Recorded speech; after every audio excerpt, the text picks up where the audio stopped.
I really enjoyed Total War Warhammer.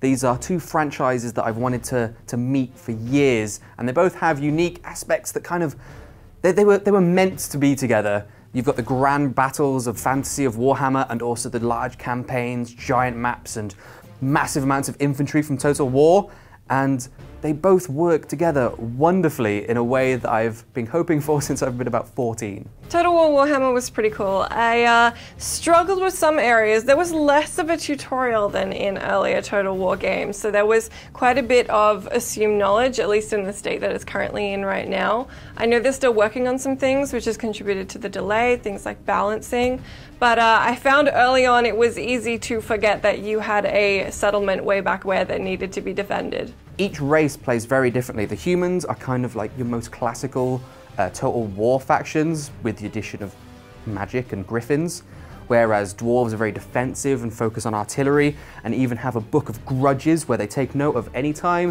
that you've stepped against them. And then there's things like greenskins who have to constantly fight throughout their entire campaign, or they just devolve into bickering and killing themselves. I think the fantasy definitely added to the experience. Not that I didn't like the Total War settings where it was just like a bunch of dudes who were different forms of military, but this just felt very like a movie-esque. It felt really cool. It felt like you were in the middle of a big fantasy warfare setting. And I don't think I can think of any other games that really give you that large-scale, real-time combat feel with fantasy creatures. One of the most interesting additions to Total War Warhammer are story-based battles and hero quests. So sometimes battles will pop up in the campaign map that have kind of a scenario attached to them. So you can march your army, whatever it consists of, to that point and take place in a little battle that will give you a bonus and will have a little bit of lore attached to it.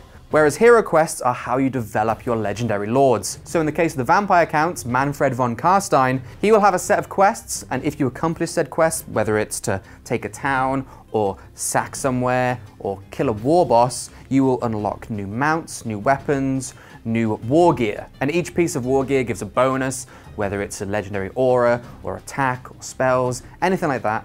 And that is new to Warhammer Total War, especially in the way it gives you new items and, you know, eventually a flying dragon. One of the things I found to be a little challenging was the vampire faction that we were playing as most of the time doesn't have any ranged units. And that's not something that any Total War games have had before with any of their factions, and it is extremely challenging going up against especially the humans who have so many ranged units.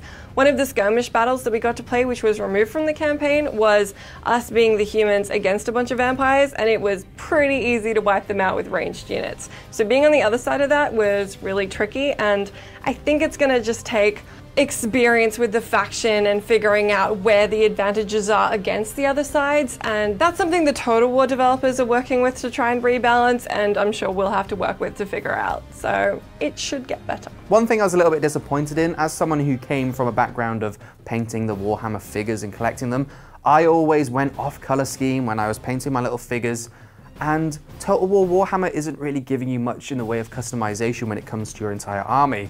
I for one was thinking that I would create a green skin army and dress all my orcs in pink vests and send them on into battle, but unfortunately, at the moment, we can't quite make the pink orcs. This does feel really similar to other Total War games. I think what makes it different is if you really pay attention to the battle and you just look at your creatures and you're like massive swarms of bats, as I said, or your heroes are actually huge werewolves and things like that.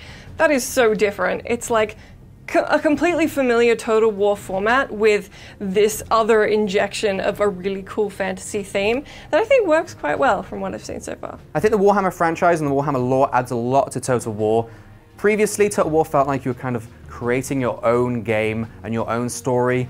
Now with the addition of years of lore from the Warhammer franchise, we're getting to know characters, we're getting to know a world beyond what we can just see on a map. It's not just a historical version of our wide world. So that already adds a lot to the world of Total War. And then, like I said, you have things like goblins, orcs, dragons, vampire bats, as well as a slew of magic. So really, Total War has been begging for the fantasy element to be injected into it for years. And I have to say, it's pretty exciting, and what they have made with these two giant franchises finally meeting is pretty great so far.